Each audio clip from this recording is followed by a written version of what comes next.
Okay, सभी को प्रणाम, नमस्कार। चलिए धीरे धीरे जो है हम लोग थर्ड उपदेश भी समाप्त कर चुके हैं। ठीक है, मैं उम्मीद करता हूँ प्रथम उपदेश, द्वितीय उपदेश, तृतीय उपदेश जो है आपको अच्छे से समझ में आया होगा। किन्हीं को ऐसा है जो समझ नहीं आया? नोट्स आप लोग बना रहे होंगे, है ना, साथ में। ये आपके लिए अच्छा रहेगा, नोट्स बनाएंगे तो। चलिए तो फिर हम आज की कक्षा चतुर्थ उपदेश प्रारंभ करते हैं। और लास्ट में मैं आपको शक्ति चालिनी के बारे में बता दूंगा, डोंट, जिनका छूट गया है, जो छोड़ के चले गए थे बीच में, है ना, तो मैं उनको भी ब्रीफ में बता दूंगा। पहले जो है चतुर्थ उपदेश हम स्टार्ट कर लेते हैं। ठीक है जी, ओके। आपकी भावनाओं हम समझ रहे हैं। ओके जी, हरिओम जी। ठीक है, तो हम प्रारंभ करते हैं चतुर्थ उपदेश।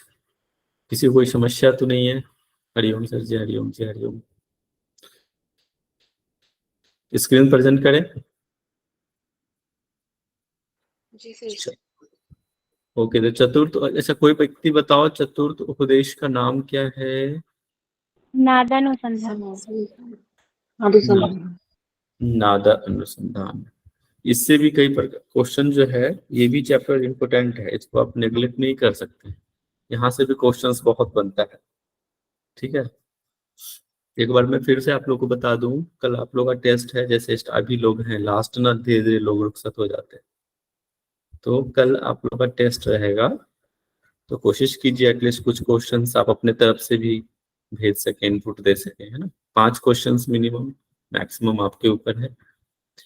फर्स्ट सेकंड थर्ड कोई भी उपदेश से आप भेज दीजिए 5 क्वेश्चन। मेरे नंबर आप लोगों के पास ऑलरेडी हैं, टाइप करके भेजिएगा। ठीक है, टाइप करके मोबाइल में जैसे मैसेज करते हैं ना, वैसे उस तरह से। चलिए मैं स्क्रीन प्रेजेंट कर रहा हूँ, बताइएगा स्क्रीन प्रेजेंट हो रही है क्या? सर टेस्ट का टाइम रहेगा? टेस्ट का टाइम शाम में 8 बजे से ही।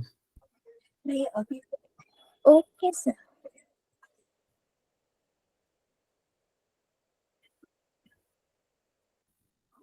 ये आप लोगों को दिख रहा है?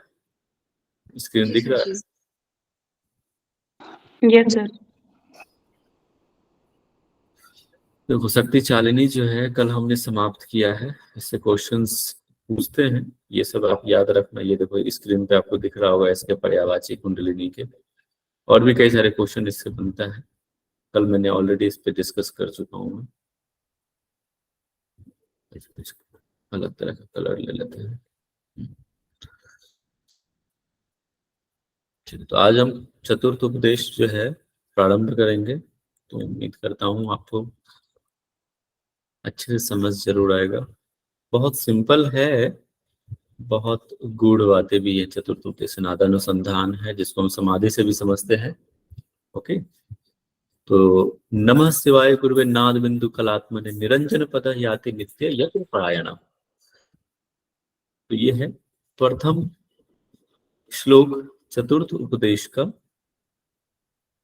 कह रहा है कि जो नाद बिंदु कला स्वरूप, नाद बिंदु कला स्वरूप क्या है? शिव, नमः शिवाय। उनको जो गुरु हैं, ठीक है, जो नाद बिंदु कला स्वरूप उस परम गुरु हैं, ठीक है, गुरुवे, उन्होंने क्या किया है? भगवान शिव को नमस्कार किया है, नमः शिवाय, नमः किया है, भगवान शिव को क्या किया है? नमस्कार किया है। निरंजन पद याति नित्यम यत्र परायण। अच्छा बताओ, हठ प्रदीपिका में सबसे पहले स्वामी स्वात्मा राम ने किसको नमस्कार करके स्टार्ट किया है? आदिनाथ जी। आदि गुरु। ठीक है, और उसके बाद अपने गुरु गोरक्षनाथ, मत्स्येंद्रनाथ। गोरखनाथ और मत्स्येंद्रनाथ। मत्स्येंद्रनाथ जी, गोरक्षनाथ जी को फिर। ठीक है, ओके।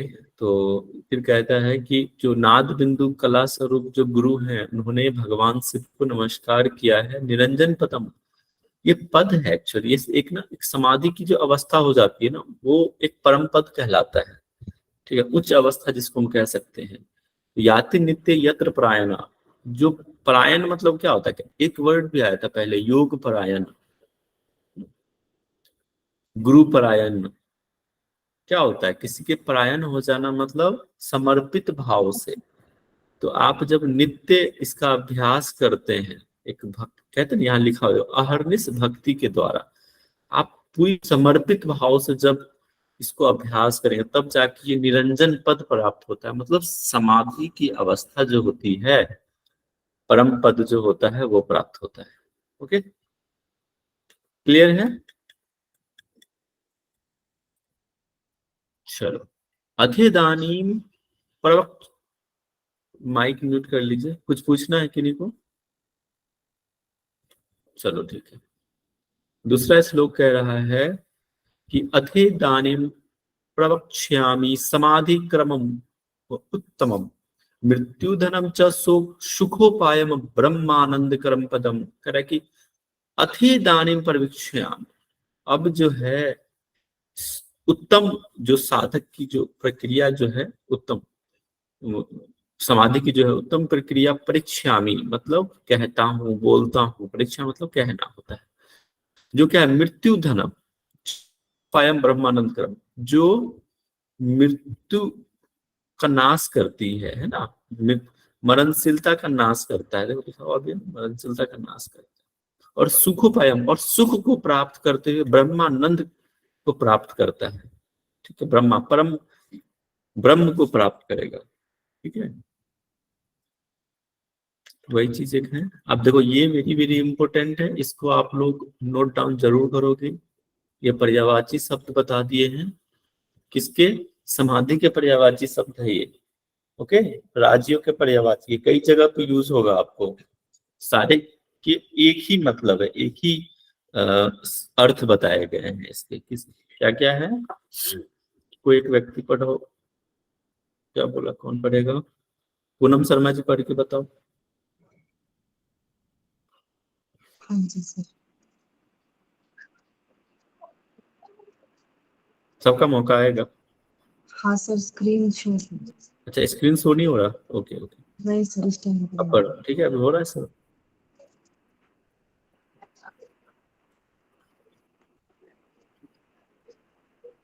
पढ़िए अब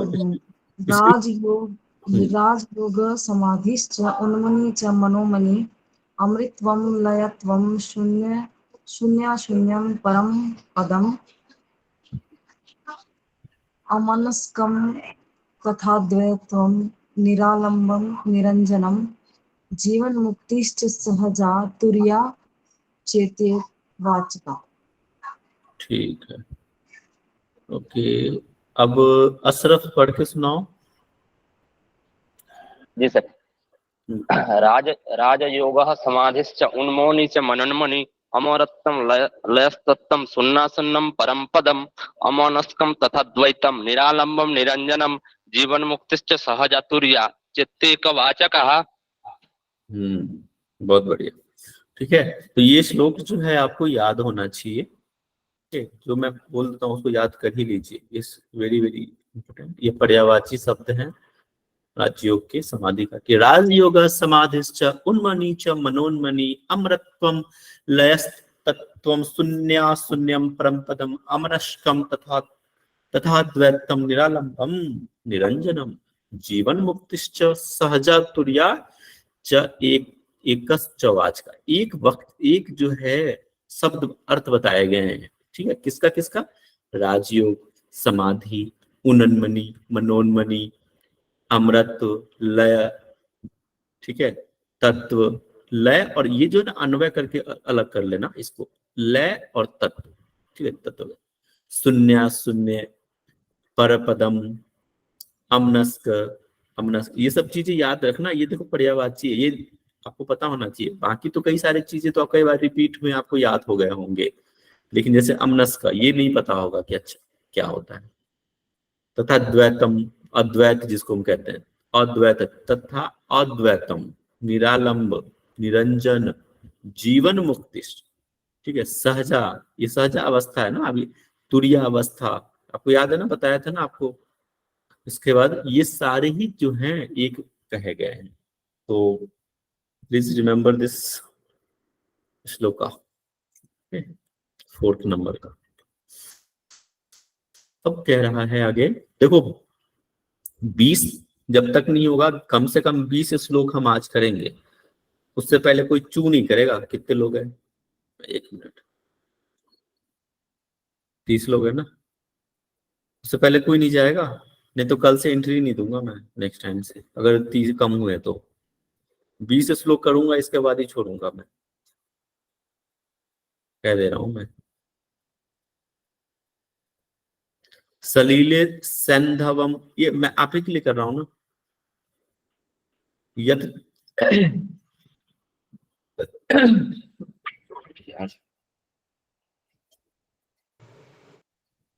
सलिले सेन्ध्वं यद्वत् साम्य भजति योगतः तथात्मानं सौरक्यं समाधिर्भिधीयते। ठीक है, तो क्या कह रहा है? थैंक यू भाई, गौरव भाई। इसमें कह रहा है क्या कि जैसे आपने नमक हो या चीनी हो पानी में डालते हो, क्या हो जाता है? मिल जाता है, फिर उसको अलग करना मुश्किल होता है ना, वो मिल जाता है एक। वैसे ही आत्मा और मन की जो है एक रूपता, वो समाधि कहा है। जैसे नमक और पानी जो है एक मिल जाता है, सलीले से, सेंधवा मतलब नमक होता है, ठीक है। जैसे ही नमक जो है पानी में सलील मिल जाता है, साम्यम भजति योगता, उसी प्रकार से जो है आत्मा तथा, इसको जब आप अन्वय करके करोगे ना, तोड़ोगे तो समझ में आ जाएगा कि आत्मा तथा आत्म मन सोरैक्यम समाधिर अभिधीयते। जब आत्मा और मन की जो संयोग हो जाता है, उसकी एक रूपता हो जाती है, उसी को हम समाधि कहते हैं। कई जगह आपने पढ़ा होगा ना, आत्मा और परमात्मा का मिलन ही योग है, ये डिफिनेशंस आपने देखे हो। तो ये डिफिनेशंस आपको ध्यान में रखना है कि आत्मा और मन की एक रूपता को समाधि कहते हैं। आपको ये दे सकता है मिलान करने में, ठीक है, मिलान करने वाले में दे सकता है इस तरह से, आत्मा और कुछ और 2 वर्ड दे देंगे, आत्मा बुद्धि की एक रूपता, आत्मा मन की एक रूपता, आत्मा और शरीर की एक रूपता, तो क्या कहते हैं, है ना, उसे करके करके दे देगा इस तरह से। तो उसमें से एक ऑप्शन ही आएगा आत्मा और मन। आत्मा अहंकार दे दे, कुछ भी दे सकता है, वो किसी तरह से भी जोड़ तोड़ के दे सकता है क्वेश्चन। तो ये चीजें ध्यान रखनी है, ओके। यदा संचीयते, हाँ जी, सर यद्वत मतलब क्या होता है? कहाँ गया? इसी में है सर, यद्वत सैंधवम यद्वत।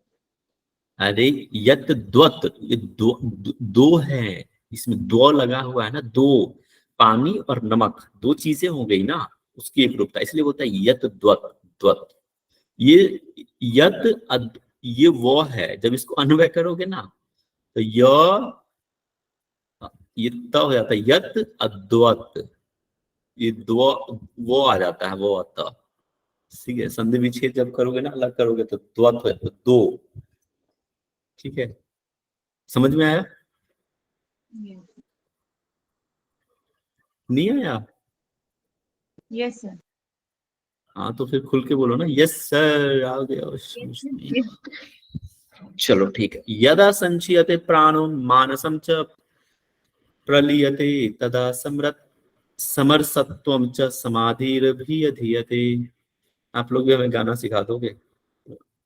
कह रहा कि जब प्राण जो है छिन्न होकर, यदा संचीयते प्राण मानसम च प्रलीयते, जब प्राण जो छिन्न होकर मन, यहाँ पे मन क्या, चित्त है। मैंने आपको कई बार बोला, ये चीजें कई बार आएगी आपको मन के बारे में, तो उसका अभिप्राय यहाँ चित्त से समझ लेना है कि चित्त में जब लीन हो जाता है, मिल जाता है, ठीक है, तब दोनों की एक रूपता को ही क्या कहते हैं?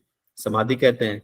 अब देखो, इससे पहले क्या आया था? आत्मा मन और मन, ठीक है। और यहाँ क्या आ गया? प्राण और मन। समझ गए? यहाँ पे जो छीर्ण करके लिखा है, तो छीर्ण मतलब तो बिखरना, ऐसा कुछ होगा क्या? अरे तो जब प्राण जब छिन्न हो जाता है, देखो प्राण जब छिन्न होके लीन हो जाएगा, समझ रहे हो, छिन्न होके लीन होना। अब देखो पानी में चीनी मिला तो चीनी का अस्तित्व रहा क्या? वो तो छिन्न हो गया ना, रहा अस्तित्व उसका? हाँ हाँ ठीक है। छिन्न हो, समझ में आया?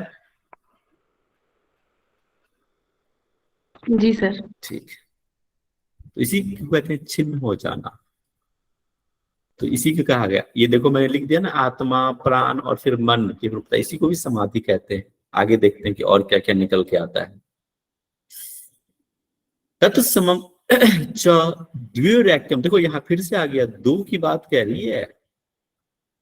ठीक है, दो चीज, अकेला कोई नहीं होगा, समाधि कोई सिंगल एंटिटी से नहीं बनेगा, दो चीजें होनी चाहिए तब जाके समाधि। तो यहाँ पे देखो तीसरा चीज फिर से आ गया, द्व्युरेक्यम जीवात्मा परमात्मनो बड़ा नष्ट सर्व संकल्प समाधि शोभिधीयते। मतलब क्या हो गया कि यहाँ पे भी एक और वर्ड क्या आ गया, अब क्या ऐड कर लोगे यहाँ पे? अब आ गया जीवात्मा और परमात्मा, फिर समाधि। ठीक है, तीन चीज आ गया समाधि के लिए, जीवात्मा और परमात्मा भी आ गया। प्रनष्ट, और इससे क्या होगा कि सारे नष्ट, जो सारे संकल्प है ना उसको नष्ट करके, उसी को क्या कहते हैं? समाधि। समाधि सो अभिधीयते, इसी को समाधि कहते हैं। तीन चीजें आई, क्या क्या पॉइंट्स देखो निकल के आता है, सब चीजें निकल के आए। कोई एक श्लोक से क्वेश्चन नहीं बनता है, ठीक है, ऐसे भी क्वेश्चन बन सकता है कि तीन चार श्लोक को मिला के और मिलान करने वाला दे देगा, ठीक है, या फिर इस तरह से क्वेश्चन आ सकता है। एक तो आ गया आत्मा और मन समाधि के लिए, इसके बाद दूसरा क्या आया? प्राण और मन, प्राण और मन, चित्त। और तीसरा जीवात्मा और परमात्मा। तीसरा जीवात्मा और परमात्मा। और आगे देखते हैं कि भाई और क्या खजाना निकल के आता है। ये सब लिखते जाना, नोट्स बनाना, इस तरह के क्वेश्चंस आ सकते हैं इसमें से। देखो एक बात याद रखना, नादानुसंधान एक क्या है? समाधि की चैप्टर है, तो बहुत चांसेस होते हैं कि समाधि से रिलेटेड क्वेश्चन आ सकता है इसमें। ठीक है, इस बात को गौर करना। मुद्रा है तो बहुत चांसेस होते हैं कि मुद्रा से क्वेश्चन आ सकता है, उस पर ज्यादा फोकस करना।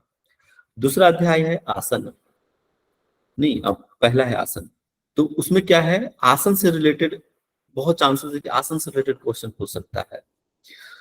इसके बाद क्या रहेगा? मुद्रा, ठीक है, मुद्रा से रिलेटेड कुछ होगा। और प्राणायाम, सॉरी दूसरा था प्राणायाम, प्राणायाम से रिलेटेड उससे क्वेश्चन पूछ सकता है। फोकस ज्यादा रखना उस चीजों पे, ठीक है, इस तरह से आपको तैयारी करनी है, थोड़े से स्मार्ट वर्क करना है। कह रहे राजयोगस्य महात्म्यम को वा जानाति तत्वतः ज्ञानम मुक्ति स्थिति सिद्धि गुरुवाक्येन लभ्यते। अब देखो क्या कह रहा है, ऐसे ही आपको समाधि और इस तरह की उच्च अवस्था, परम पद की अवस्था नहीं प्राप्त होगी, ऐसे ही मुक्ति नहीं मिलेगी। उसके लिए आपको गुरु के शरण में जाना पड़ेगा। ठीक है, तो कह रहा है कि राजयोग से ये जो महान बताया है, कि जो राजयोग की जो महत्ता बताया है, को वा जानाति तत्वतः, ठीक है, कोई विरला ही इस तत्व को जान पाएगा। कौन से? राजयोग की महानता को, उसके महत्व को, राजयोग के महत्व को कोई विरला ही समझ पाएगा, इसके ज्ञान को। और कौन समझेगा? वही समझेगा जो गुरु के उपदेश के रास्ते पे चलेगा, गुरु के वाक्य के द्वारा दिए गए, ठीक है, उसी को मिलेगा क्या? ज्ञान, मुक्ति, उसकी स्थिति, अपनी जो स्थिति होती है ना, हु एम आई, मैं कौन हूँ, ये जो जिस तरह की बातें होती है ना, वो गुरु ही आपको बताता है।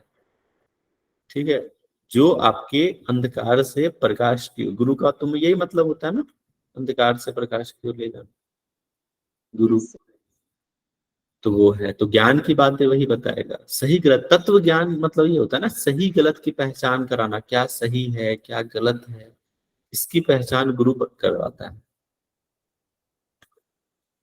सर यथार्थ रूप बोल रहा है सर, रूप मतलब अरे, कहाँ? हिंदी में व्याख्या में दिया है सर 8 श्लोक में। तत्वतः यथार्थ रूप से जाना जा सकता है। यथार्थ रूप कौन यथार्थ रूप क्या है? ये राजयोग के बारे में कह रहा है, इसके रूप के बारे में, इसके महत्ता के बारे में कह रहा है कि इसकी संरचना को, इसके महानता को, इसके जो राजयोग के बारे में है वो कोई बिरला ही बता पाएगा, इसके बारे में कह रहा है। ठीक है, यथार्थ रूप किसके लिए? राजयोग के लिए प्रयुक्त हुआ है। ठीक है, ओके सर। तो तत्व ज्ञान को भी समझ सकते हैं इसको। तत्वता मतलब तत्व, उसके तत्व ज्ञान मतलब राजयोग की जो विषय है ना उसके ज्ञान को। ठीक है, ठीक है पवन जी। Yes sir. दुर्लभो विषय त्यागो दुर्लभम तत्व दर्शनम दुर्लभा सहजावस्था सदगुरु करुणा बिना। सदगुरु के करुणा के बिना, उसके कहते हैं ना उपकार के बिना, उसके जब गुरु की दृष्टि पड़ती है ना तभी जाके हम सफल कोई भी चीजों में सफल हो पाते हैं। ठीक है, तो वही कह रहा है कि जो बिना सदगुरु की कृपा के बिना सदगुरु की कृपा के बिना आप जो है विश्व से लिप्त जो है नहीं रह पाए, मतलब आपको विषय को नहीं त्याग पाएंगे। ठीक है, जब तक गुरु की कृपा नहीं रहेगी अब तब तक आप विषय से ही लिप्त रहोगे, भटकते रहोगे, कभी ये कभी वो, विषय से लिप्त रहोगे। ठीक है, तो गुरु की कृपा के बिना बहुत दुर्लभ है कि आप विषय को त्याग पाओ, बहुत दुर्लभ है कि तत्व दर्शन हो पाए। ठीक है, किसी चीज का दर्शन, यथार्थ दर्शन। कहते हैं ना कि ये एक मालवीय जी थे, ये मदन मोहन मालवीय थे ना, जिन्होंने अपने शिवलिंग पे या एक गुरु का दर्शन किया था, लटकता हुआ एक गुरु, इस तरह का स्टोरी है। मदन मालवीय नहीं, क्या तो नाम है, किसी को याद है? एक लटकता हुआ उन्होंने एक दर्शन किया था, उसको दर्शन कहते हैं। यथार्थ दर्शन वही होता है जो एक क्या कह सकते हैं उसको, एक या तो कोई ज्योति रूप में हो, एक शक्ति को दर्शन करना, उसको तत्व दर्शन कहते हैं। ठीक है, एक विशेष शक्ति के दर्शन करना। विवेकानंद जी ने तो सर काली देवी के दर्शन किए थे। हाँ सही। अब देखो ये सही बात है, काली जी के दर्शन वो तत्व दर्शन के रूप में समझ सकते हैं उसको। ठीक है, या फिर तत्व दर्शन का एक अर्थ ये ज्ञान से भी ले सकते हैं, यथार्थ ज्ञान भी हो सकता है, लेकिन तत्व दर्शन आप समझो कि किसी चीज का एक विशेष रूप का दर्शन, वो काबिलियत तभी आएगा, सदगुरु की कृपा के बिना नहीं हो सकता। ठीक है, और सहजावस्था की भी प्राप्ति बहुत दुर्लभ है। सहजावस्था बताओ क्या हुआ यहाँ, मतलब सहजावस्था मतलब अभी बताया था मैंने, समाधि राजयोग समाधि। समाधि की अवस्था है सहजावस्था। ठीक है, कह रहा है विविधैरासनै कुंभकै विचित्रै कर्णैरपि प्रबुद्धायाम महाशक्तौ प्राण शून्य प्रलिप्त। अब देखो ये क्या कर रहा है कि महाशक्ति किसके लिए हुआ है? कुंडलिनी के लिए। महाशक्ति क्या है यहाँ पे? कुंडलिनी है। तो कुंडलिनी कब प्रबुद्ध होगा, कब जागरण होगा? जब आप विविध प्रकार के आसन का अभ्यास करते हैं, कुंभक का अभ्यास करते हैं और मुद्राओं का भी अभ्यास करते हैं, तब जाके प्रबुद्ध होती है कुंडलिनी शक्ति। और क्या? प्राण शून्य प्रलिप्त, और प्राण क्या है? शून्य में लीन हो जाएगा। समझ गए? शून्य किसके लिए आया है बताओ? प्राण कहाँ चला जाएगा? शुभना में चला जाएगा। बहुत बढ़िया। चलिए अब आता है 11 नंबर। उत्पन्न शक्ति बोधस्य त्यक्तन्ति शेष कर्मणा योगिना सहजावस्था स्वयमेव प्रजायते। फिर वही बात है ना, कुंडलिनी के जागृत होने से, जब कुंडलिनी जागृत हो जाएगा, संपूर्ण शेष कर्मणा सारे ही कर्मों से त्यक्तन्ति मुक्त हो जाने के बाद साधक योगिना, साधक क्या हो? सहजावस्था स्वयं प्रजायते। साधक जो है स्वयं ही सहजावस्था को प्राप्त कर लेगा, मतलब समाधि की अवस्था को प्राप्त कर लेगा, राजयोग को प्राप्त कर लेगा। सुषुम्ना वाहिनी प्राणे शून्य विशति मानसे तथा सर्वाणि कर्माणि निर्मूलयति योगवित्। कह रहा है कि सुषुम्ना वाहिनी प्राणे, जब प्राण जो है कह रहा है कि जब प्राण जो है सुषुम्ना में प्रवेश कर जाए, ठीक है, प्राण जो है सुषुम्ना में प्रवेश कर जाए शून्य विष्टि मान से, और उसके फलस्वरूप क्या होगा, आपका जो मान मतलब क्या है, मनस मतलब चित्त है, चित्त क्या होगा, शून्य हो जाएगा, शून्य हो जाता है ना। मानस अभी जो बताया ना अभी आपको, चित्त जो है क्या हो जाएगा, शून्य हो जाता है, मतलब क्या होगा, सुषुम्ना में चला जाएगा, शून्य हो जाएगा। जब चित्त शून्य होता है तो बताओ क्या होता है, कौन सी अवस्था आती है, अवस्था मनोन्मनी उन्मनी से मनोन्मनी अवस्था आती है, उन्मनी अवस्था, मनोन्मनी अवस्था, है ना। तदा सर्वाणि कर्माणि निर्मूल्यति योगवित्, तब जाके साधक जो है सारे ही क्रियाकलापों से निर्मूल हो जाता है। निर्मूल हो जाएगा मतलब रिटायर्ड हो गया, है ना, रिटायरमेंट आ गया, कहते हैं ना अपने कार्य से निर्मूल, वो जॉब करते करते वो क्या बोलते हैं, रिटायरमेंट आ जाना, मुक्त हो जाना अपने क्रियाकलापों से, सारे चीज निवृत्त से निवृत्त हो जाना, सेवा निवृत्ति कहते हैं ना हिंदी में, सेवा निवृत्ति। चलो, अम्राय नमस्तुभ्यम सो अपि कालस्तत्वया जीत पतितम वदने यस्य जगति चराचरम। देखो, अम्राय नमस्तुभ्यम, जो अमरता को अमराय मतलब क्या हुआ, चिरंजीवी हो जाना, है ना, अमरता को प्राप्त होना। नमस्तुभ्यम, तुमको नमस्कार है, सो भी कालस्तु, जिन्होंने क्या, काल को जीत लिया है। किसको नमस्कार किया है, कौन से साधक को, जो काल को जीत लिया है ना, उसको नमस्कार किया है। पतितम वदने यस्य जगत उच्चारण, और जिसके मुख में, वदने मतलब वदन मतलब मुख होता है, याद रखना। पतितम मतलब गिर जाना ना, बोलते ना ये पेड़ से पत्ते गिर रहे हैं, है ना, ऐसे लोग मतलब पतिता। तो पतिता मतलब कि गिरना होता है, तो मुख में जो गिर गया, उसके मुख में, यहाँ पे इसका शाब्दिक अर्थ ये हुआ कि उसके मुख में पूरे जगत, संपूर्ण जगत का चराचरम, चराचरम मतलब अनंत होता है, किसी चीज मतलब ओर छोर नहीं है। आपने श्री कृष्ण देखा है, जब विराट रूप दर्शन दिखाते हैं भगवान श्री कृष्ण, तो उसके मुख में पूरे संसार छिपा हुआ है। या उसके बचपन में भी देख लो, है ना, मुख खोलता है, मैया पूछती है कृष्ण से कि मुख खोलो, तुमने माखन चुराया, तो जैसे मुख खुलती है तो कैसे पूरा संसार की सृष्टि उसके मुख में समाया हुआ है। याद है, कुछ देखते हो कि नहीं आप लोग ये सब सीरियल? देखा है सर। देखते? तो कहते हैं कि पूरा जगत जो है उसके चराचर मतलब और अंत नहीं है ना, अनंत है, वो पूरा मुख उसके मुख में समाया हुआ है। जी, एक प्रकार से समझ लो ना कि जो समाधि की अवस्था प्राप्त कर लेता है ना, वो तो एक प्रकार से समझ लो कि ईश्वर की अवस्था आ जाती है उसके अंदर। और आपने पतंजलि योग सूत्र में भी पढ़े होंगे कि ईश्वर किसको कहा है, पता है ना उसमें तो पतंजलि। ओम को तत्वाचक परनवा, ओम का नाम को ही ईश्वर बोला गया। और उसमें बताया ना उसके स्वरूप, ईश्वर के स्वरूप की चर्चा पतंजलि योग सूत्र में है। जी सर, क्लेश कर्म विपाक आश्रय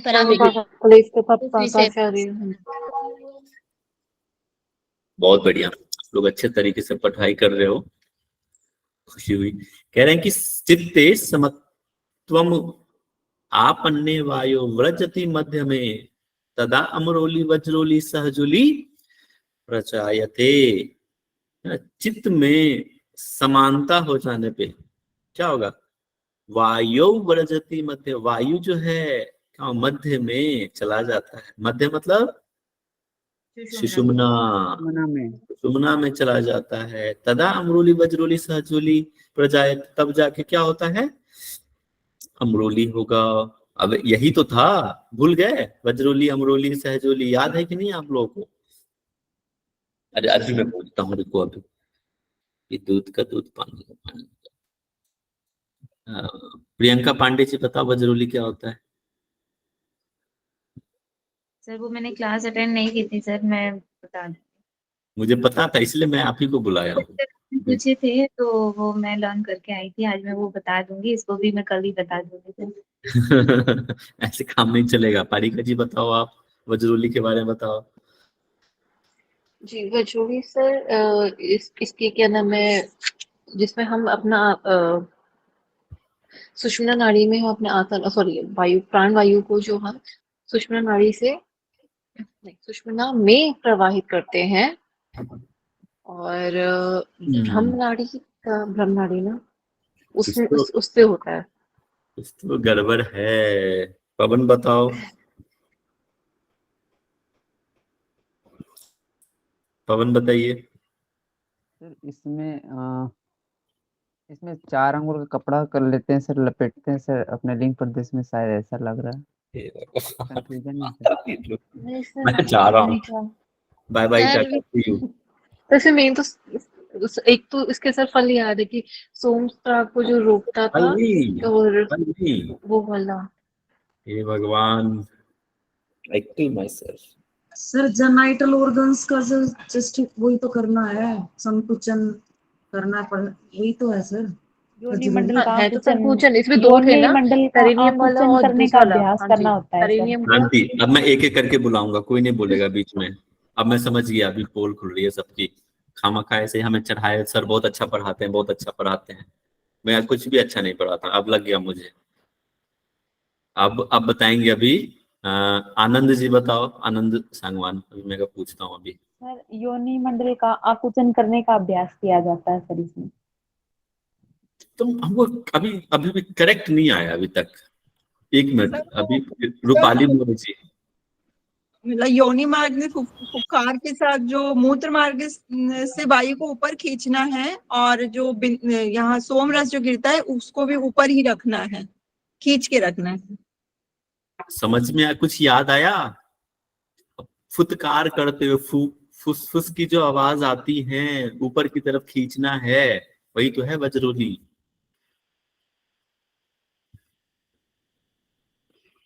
ऐसे मत करो यार, ऐसे मत करो आप लोग। अभी 2 दिन पहले पढ़ाया। पहले प्रथम उपदेश का पूछूं तो तब तो फिर तो सबकी बैंड बज जाने वाली है। सरप्राइज टेस्ट रखना पड़ेगा आप लोगों के लिए। ठीक है, काजल आप बताओ, सहजोली क्या होता है? सर सहजोली में हम लोग वज्रोली करते हुए जो क्या बोलते हैं, गोबर की कंडे होती है, उसके भस्म को पानी में लगाकर हम अपने जेनाइटल, जो सिवनी बोला जाता है, उसमें लगाते हैं। ठीक है, बहुत बढ़िया। अमरोली बताएंगे। रेणु यादव बताओ, अमरोली जो मिस कर रहे हैं ना, ध्यान से सुनो लोग क्या कह रहे हैं। हम बताओ अमरोली। सर जो चंद्रमंडल से जल सर जो स्राव होता है ना, और सर जो योनि मंडल से स्राव होता है, उन दोनों को मिलाना है और उस मिश्रण को मस्तक पर धारण करना है। इसमें सर स्त्री के उसमें बताया हुआ है कि जो योनि मंडल से रज का स्राव हो रहा है उसका। बहुत बढ़िया, बहुत बढ़िया। ठीक है, ध्यान में रहा। जिनको याद नहीं था याद कर लेना। बहुत बहुत बढ़िया रेणु जी, बहुत बढ़िया। चलो ठीक है, आगे हम बढ़ते हैं। अच्छा, ये पवन जी का नहीं तो चेहरा दिखाइए भैया, कहाँ चले गए आप? शक्ति चालनी के बारे में बता रहे हैं।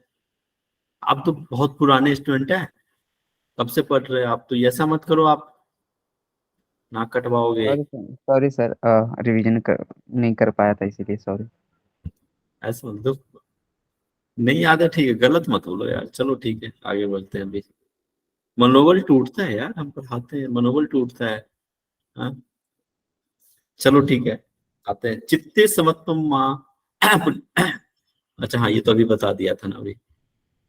ठीक है, तो क्या होता है कि वायु सुषुम्ना में जाएगा, ठीक है, और चित्त की समानता हो जाने पे ना, चित्त जब स्थिर हो जाए, समानता हो जाए, तो प्राण जो सुषुम्ना में चला जाएगा, और तब जाके अमरोली, वज्रोली और सहजोली क्रिया संपन्न हो। चलो ये देखते हैं। ज्ञानम को तो अभी मैं भी ना थोड़ा ढिलाई कर दूंगा। अभी मैं ज्ञानम कुतो मनसि संभवति है तावत प्राणो अपि जीवति मनो म्रियते न यावत प्राणो मनो द्वयमिदम विलयम नयोद मोक्षम सगच्छति नरोच्च किंचित अन्य।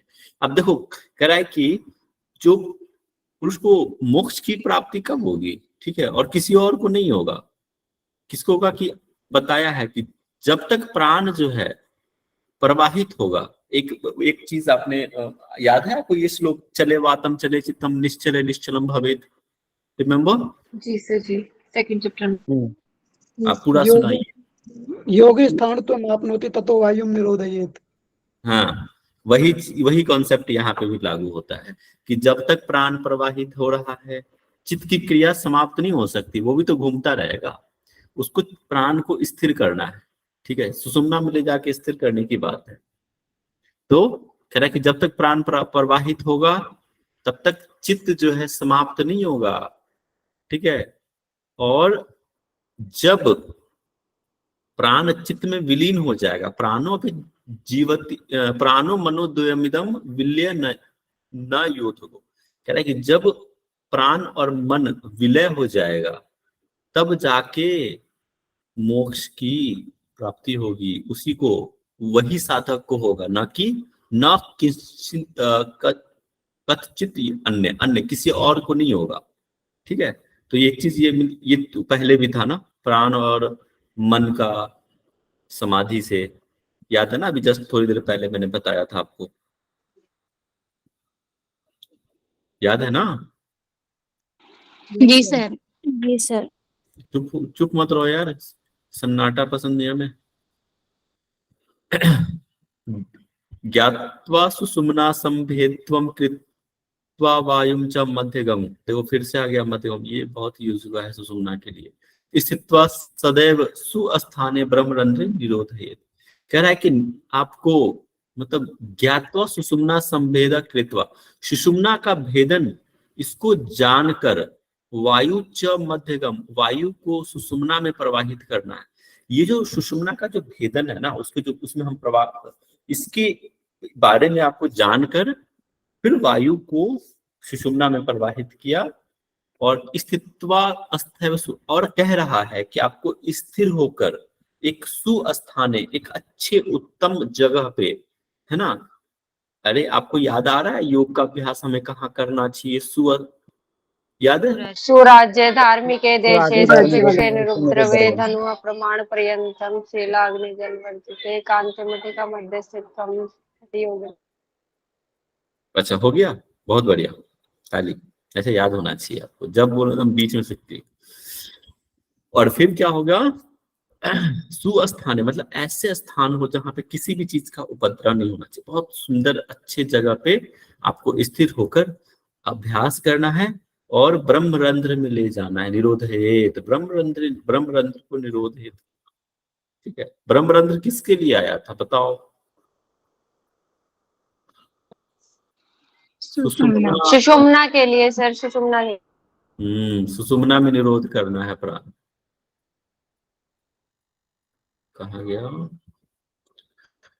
सूर्य चंद्रमशो धत कालम रात्रि न दिव्यांतकम भोत्री सुषुम्ना कालस्य गुहमेद दुहा गुहतम।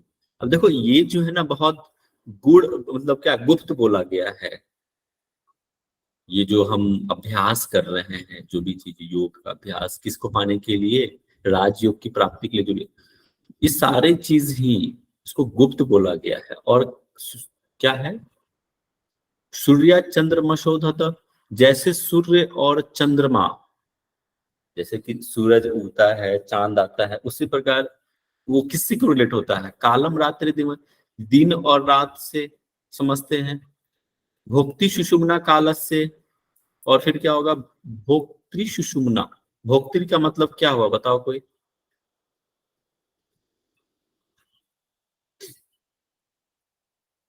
आत्मा से, एक होता है भोगने वाली होगा सर। यस, जीवात्मा। हाँ, जो भोगने वाला, जो वो काल इसको ऐसे समझो कि जो भोक्तिर सुषुम्ना कालस्य गुह गुह में उदाहतम, कि जो भोगने वाला है, ठीक है, भोक्त्री जो भोग रहा है, ठीक है, मतलब साधक से है, ये सीधे ही बात समझो कि जिस साधक के बारे में कह रहे हैं, सुषुम्ना कालस्य, ठीक है, सुषुम्ना में जब प्रवेश कर जाएगा तो वो काल को भी जीतने के लिए है। इस तरह से है कुछ, इसका अर्थ कैसे दिया है, सूर्य चंद्र, ठीक है, दिन रात के क्रम में है, ये ठीक है, ऐसे ही बताया मैंने, काल को व्यतीत करते हुए, वैसे ही सूर्य और चंद्र नारी काल आयु को बिताती। अच्छा ओके, देखो जैसे इसको ऐसे समझो,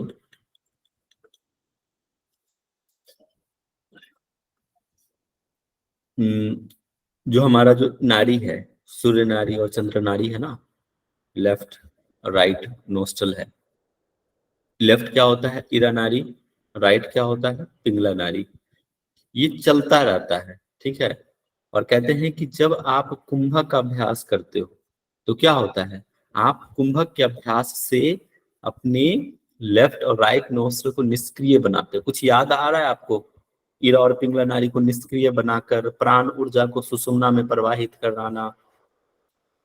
अल्टीमेटम हमारा जो गोल क्या है, राजयोग की प्राप्ति होना। और राजयोग की प्राप्ति कब होगा, सुषुम्ना में जब प्राण को प्रवाहित प्राण सुषुम्ना में जाएगा, और जब सुषुम्ना में चला जाएगा तो वही कहते हैं, तब जाके भी वो क्या होता है, काल को जीत लेता है, उसको फिर किसी चीज का डर नहीं रहता, ठीक है। तो ये कह रहा है कि और ये चीज क्या है, उसी काल को खाने वाली सुषुम्ना है, ठीक है, और ये गुप्त रहस्य कहे गए हैं। तो इसका जो और अच्छा एक डिटेल एक्सप्लेनेशन आपको नेक्स्ट में मिल जाएगा, फिर भी मैं आपको ये बता रहा हूँ कि जैसे श्वास प्रश्वास है, इसका टिप्पणी भी बहुत अच्छा चर्चा है कि कंटिन्यू जब श्वास प्रश्वास की गति अवरुद्ध हो जाएगा तब जाके क्या होगा, ठीक है, आपकी जो आयु बढ़ने का क्या है, मतलब काल को जीतने का मतलब क्या है, आपकी आयु को बढ़ाने से। काल को जीतने का मतलब है आपकी आयु बढ़नी चाहिए, ठीक है। तो ये वही चीज कह रहा है कि चंद्र नाड़ी, सूर्य नाड़ी और चंद्र नाड़ी काल को बताता है, आयु को बताता है। और जब आप इस दोनों को निष्क्रिय कर लेते हो तो कहता है तब क्या होगा, प्राण आपके सुषुम्ना में चला जाएगा और उसको काल को भी खाने वाले, मतलब काल को जीतने वाली, और इसको गुप्त कहा है। समझ में आया, फिर से समझाऊं, ये समझ गए आप? यस सर, एक बार और सर प्लीज। एक बार और बताऊं, देखो जैसे सूर्य और दिन, मतलब जैसे दिन और रात होती है ना, वैसे यहाँ पे सूर्य और चंद्र कहा गया है, वैसे ही काल बीतता है। काल समय कैसे बीतता है, दिन रात फिर दिन रात ऐसे होता है ना, वैसे सूर्य नाड़ी और चंद्र नाड़ी भी हमारे शरीर के अंदर है, ठीक है, और ये भी बीत रहा है, ठीक है। जब आप इसको कंट्रोल कर लोगे, सूर्य और चंद्र नाड़ी को कंट्रोल करने का मतलब क्या है, निष्क्रिय कर लेना। और ये कैसे होगा, आपके ये हठ योग के अभ्यास से होगा। निष्क्रिय जब हो जाएगा तो भाई कहीं तो जाएगा, अब प्राण हमारा फ्लो हो रहा है लेफ्ट राइट राइट लेफ्ट में, अब इसको हम सर यहाँ काल का अर्थ समय नहीं है सर, यहाँ काल का अर्थ मृत्यु है सर। काल का अर्थ मृत्यु है, ठीक है। तो काल को जीतने, काल को खाने का मतलब क्या होगा, काल को जीत लेना। इससे पहले भी कई बार इस श्लोक में आया है कि मृत्युंजय हो जाना। जब प्राण ऊर्जा सुषुम्ना में प्रवाहित होती है तो क्या होता है, आप काल को जीत लेते हो, आपने पढ़ा है ना? जी सर। देखो यहाँ पे टिप्पणी बहुत अच्छा इसमें किया है कि जीवन के क्षय के क्रम को मंद हो जाना। जब प्राण ऊर्जा सुषुम्ना में प्रवाहित होगा, जब ईरा और पिंगला नाड़ी से प्राण वो वहां से हटके सुषुम्ना में प्रवाहित होगा, तो आपकी जो आयु है, आयु का जो क्षय हो रहा है वो कम हो जाएगा, मंद हो जाएगा, ठीक है। ये चीज कह रहा है, समझ में आया? अच्छा समझ में आया आपको? देखो इसको इजी लैंग्वेज में समझना है, ठीक है। ये यहाँ पे श्लोक में थोड़ा सा घुमा के दिया है, इसको अपने अंडरस्टैंडिंग लैंग्वेज में समझो कि बस ईरा और पिंगला को बैलेंस करके प्राण को सुषुम्ना में प्रवाहित करना, जिससे हमारी आयु क्या होगा, जो मंद हो रही है, क्षय हो रहा है, जो क्षय हो रहा है वो रुक जाएगा और हमारी आयु बढ़ेगी, इसलिए तो चिरंजीवी कहते हैं। चलो आगे सर बढ़। सिंपल लैंग्वेज में इसको ऐसा कह सकते हैं जैसे कि जितने कम हम श्वास लेंगे, धीरा या धीरे लंबा और कुंभक के साथ, मतलब जितना फॉर एग्जांपल किसी के पास सिर्फ 100 श्वास ही है, उसके लाइफ के 100 ही है, अब वो 100 एक दिन मिले, 2 दिन मिले या 10 साल मिले, जितना धीरे धीरे लेगा उतना ही तो लंबा उसका आयु होगा, यही कहना चाह रहा है। उससे भी है, उस तरह से उस दृष्टिकोण से भी समझ सकते हो। मैं आपको इसको थोड़ी देर 5 मिनट के बाद आपको समझाता हूँ इसको कंप्लीट करके, ठीक है। श्वास का कॉन्सेप्ट आपको मैं थोड़ी देर में समझाता हूँ, ठीक है। उसका बहुत अच्छा एक्सप्लेनेशन है, बता रहा हूँ। द्वासप्तति, आप जो कह रहे हैं वो भी सही है। द्वासप्तति सहस्त्राणि नाड़ी द्वाराणि पंजरे सुषुम्ना संभावी शक्ति शेषो अस्ततेव निरर्थका। अब कह रहे जो हमारे शरीर में 72,000 नस नाड़ियां है ना, वो सारे ही उसका जो मुख्य सारे ही जो नस नाड़ियां हैं उसमें भी एक जो नाड़ी है सबसे मुख्य, पता है कौन है? बताओ। सुषुम्ना। अरे जैसे आप लोग जो इंडोक्राइन सिस्टम पढ़ोगे उसमें से बताओ मास्टर ग्लैंड किसको कहते हैं? Pituitary gland. और master of the master gland किसको कहते हैं? थैलेमस। अरे थैलेमस से हाइपोथैलेमस सर हाइपोथैलेमस है। ऐसे गलती मत करो, पिट्यूटरी को कहते हैं, ठीक है। आपको मास्टर ग्लैंड और master of the master gland क्या हो गया? हाइपोथैलेमस, ठीक है, वो सबको कंट्रोल। तो वैसे ही यहाँ पे ईरा पिंगला को समझ लो क्या है? मास्टर, और उसका भी मास्टर हो गया क्या? सुषुम्ना, मास्टर ऑफ द मास्टर, ठीक है। इसी पे पूरा सुषुम्ना पे ही पूरा हठ योग जो है आधारित है। प्राण को सुषुम्ना में प्रवाहित करो, कुंडलिनी जागृत करो, यही है। इसी के इर्द गिर्द पूरा हठ योग घूमते रहता है। तो कह रहा है कि 72,000 जो नस नाड़ियों का जो द्वार है, ठीक है, ठीक है, सुषुम्ना संभावी शक्ति शेषोक्त निरर्थका, और उसमें भी सुषुम्ना जो है मुख्य बताया। मुख्य जो शक्ति क्या है? सुषुम्ना। बाकी सारे ही जो नस नाड़ियां निरर्थक बोले गए, कहे गए। मुख्य जो है निरर्थक का मतलब है कि ऐसा नहीं कि वो बेकार है, उसकी भी हमारे शरीर में महत्ता है, लेकिन जितनी महत्ता सुषुम्ना की है उतनी नहीं, इसलिए इसको शक्ति के रूप में भी समझते हैं, ठीक है। क्योंकि जो कुंडलिनी कहाँ प्रवाहित होती है? सुषुम्ना में ही तो प्रवाहित होती है। कुंडलिनी को क्या कहा है? शक्ति का रूप कहा गया है। वायु परिचितो यस्मात् गिना सह कुंडलीम बोधयित्वा सुषुम्नायाम प्रविश्येत निरोधते। कह रहा है कि वायु तस्मात् परिचित वायु अग्निना सह कुंडली। देखो ये क्या है कि वायु जो है क्या कह रहा है? सह कुंडली। कुंडली में जब कुंडलिनी जागृत होती है क्या होती है? अग्नि ऊपर नीचे है क्या? 22 आ गया। और वायु परिचितो यस्मात् गिना सह कुंडलिम बोधित्वा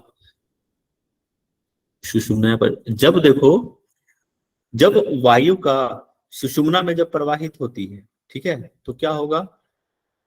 कुंडलिनी की जागृत तभी से होती है। बोधित्वा सुषुम्ना, सुषुम्ना में प्रवाहित होगा तो क्या कुंडलिनी की जागृत होगी, तब जाके एक क्या है? एक अग्नि। आप तो परिका जी एक बार याद है, आप पूछ रहे थे कि सर ये दोनों अग्नि कैसे है? पिंगला है और हम इसको भी अग्नि से कैसे समझ सकते हैं? देखो आपका जवाब यहाँ पे भी मिल जाए। जी। वायु परिचितो यस्मात् अग्नि सह कुंडलिनी, ठीक है, बोधित्वा सुषुम्नाया प्रविश्येत निरोधते। कि जब वायु का प्रवाह सुषुम्ना में जब होता है तब जाके एक अग्नि का एक, समझ लो कि परिचित हो, मतलब एक अग्नि का एक कह सकते हैं उसको, उद्भव होता है या फिर वहां से निकलता है, और तब जाके कुंडलिनी जागृत होती है, तब जाके कुंडलिनी का बोध होता है। ठीक है, वायु को कहाँ निरोध करना है, ठीक है, किसमें, सुषुम्ना में, तब जाके कुंडलिनी प्रवाहित वो जागृत होती है, ऐसे नहीं होगा।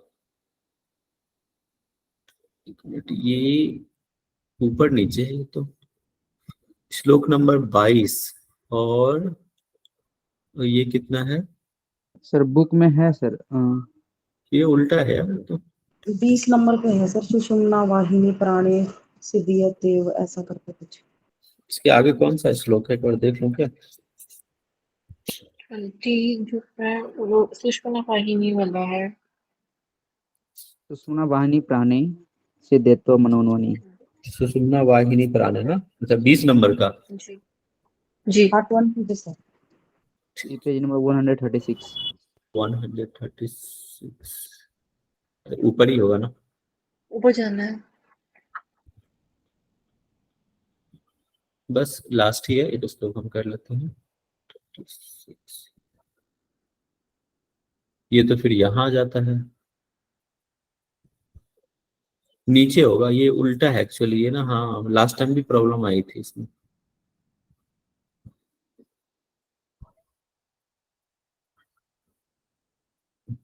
एक मिनट रुक जाना, इसको मैं क्लियर ही कर देता हूँ, ये आगे रिपीट हुआ है फिर से।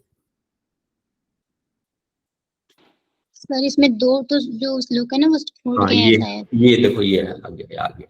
हाँ, लास्ट टाइम भी दिक्कत आई थी, ये 2 बार रिपीटेशन है। देखो, सुषुम्ना वाहिनी प्राणे सिद्धयेत सिद्धयेत तय मनोन्मनी। देखो यहाँ पे ना अवस्था आ गई मनोन्मनी, ये ध्यान रखना है। अन्यथा तिराभ्यासा प्रयासा ये योगी नाम, कि जब सुषुम्ना जो है, नहीं, प्राण जो है सुषुम्ना में प्रवाहित होने लग जाएगी, तब क्या होगा, मनोन्मनी अवस्था प्राप्त होगी। ठीक है, अन्यथा त्वरित अभ्यास प्रयासा योग, और बाकी सारे ही योगाभ्यासियों के लिए ये क्या है, एक श्रम का विषय है। प्रयासा योगी नाम, ये सिर्फ श्रम कारक ही बताया गया है, अन्यथा सब साधकों के लिए केवल ये था, इसमें कुछ और कुछ खास है नहीं। तो 20 नंबर हम देख लिए हैं, हम कल से 21 पढ़ेंगे, है ना। सर वो श्रम कारक कहना चाह रहे हैं, तो मतलब क्या कहना चाहते हैं सर? कि अरे देखो ये कहना चाह रहा है कि इससे पहले भी आया कि जो इस विषय को जान लेगा, जो राजयोग के विषय को जान लेगा, वही उसको सिद्धि मिलेगी। बाकी जो नहीं जानेगा वो क्या करेगा, भाई उठक बैठक लगा रहा है, उसको पता ही नहीं है, वो तो बस परिश्रम तो कर ही रहा है, अनुलोम विलोम कर रहा है, बस वो कर ही रहा है, उसको कुछ मतलब ही नहीं कि क्या मिलने वाला है, नहीं मिलने वाला है। उसको फल के बारे में पता ही नहीं है, राजयोग के बारे में पता ही नहीं है। ठीक है, तो उसके लिए वो क्या चीज है, श्रम के जैसा ही है कि हाँ हम कर रहे हैं, एक्सरसाइज ही रह गया उसके लिए, वो तो समझ रहे हैं। ठीक है। जो अब हमें पता है ना कि हमें कहाँ जाना है, हम जिस, भाई आपको हमसे मिलना है तो आप मेरे बारे में खोज करोगे ना कि भाई सामने वाला इंसान क्या है, कैसे है, उससे हमें मिलना है, पूरी रूपरेखा तो समझोगे कि नहीं उसके बारे में। हमें राजयोग की प्राप्ति करनी है तो राजयोग के बारे में विषय को जानोगे कि नहीं, ऐसे ही।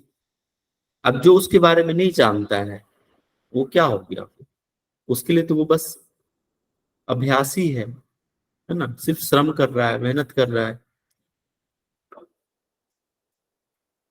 तो आप लेट जाए। हाँ जी, ये क्लियर है।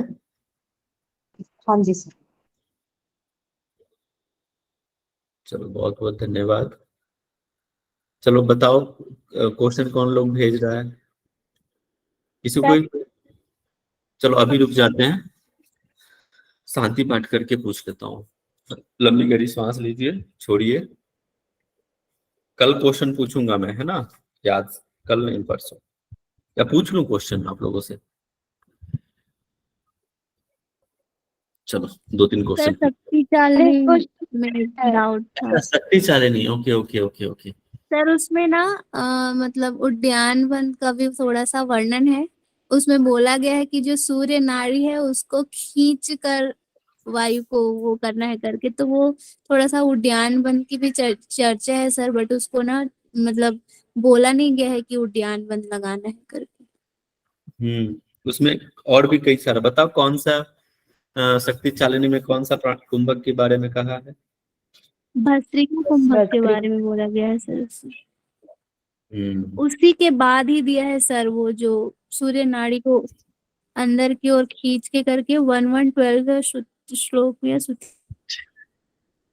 1112 के।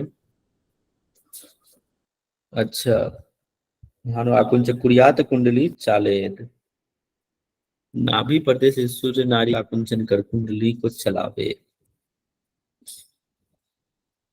देखो यहाँ पे क्या है कि नाभि प्रदेश स्थित सूर्य नाड़ी का आकुंचन करना और मुख, देखो स्पष्ट नहीं है, लेकिन यहाँ पे ना आप नहीं मेंशन करना कि ये वो है उद्यान बंद, ठीक है काजल? हाँ सर, बट वो जो मतलब सूर्य नाड़ी को खींच कर ये वाला तो मेंशन करना पड़ेगा ना, इसमें भी बोला गया है कि भानुराव कुंचन कुर्यात। हाँ ये चीज तो है, इनडायरेक्टली जरूर कह रहा है इसमें कि उद्यान बंद है, क्योंकि भाई सूर्य जो हमारा यहाँ पे सूर्य मंडल है वो तो नाभि के पास ही है, और उसी को कह रहा है खींचने के लिए, नाभि प्रदेश को ही कह रहा है खींचने के लिए, तो कहीं ना कहीं उद्यान बंद ही है ये, बट कह नहीं रहा है। तो ध्यान आपको बस ये रखना है, नाभि प्रदेश का है आकुंचन।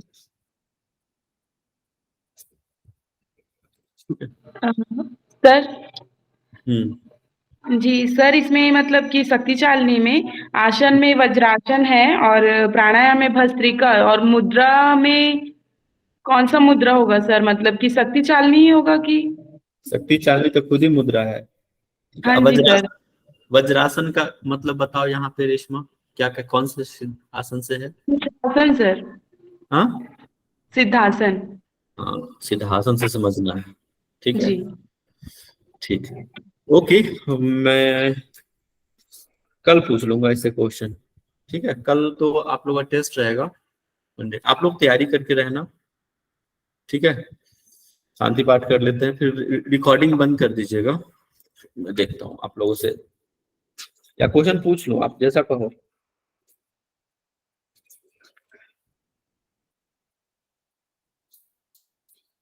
चलिए लंबी गहरी सांस लीजिए, छोड़िए,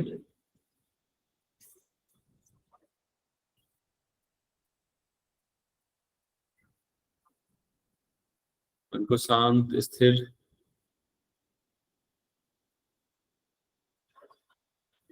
ओम शांति शांति शांति।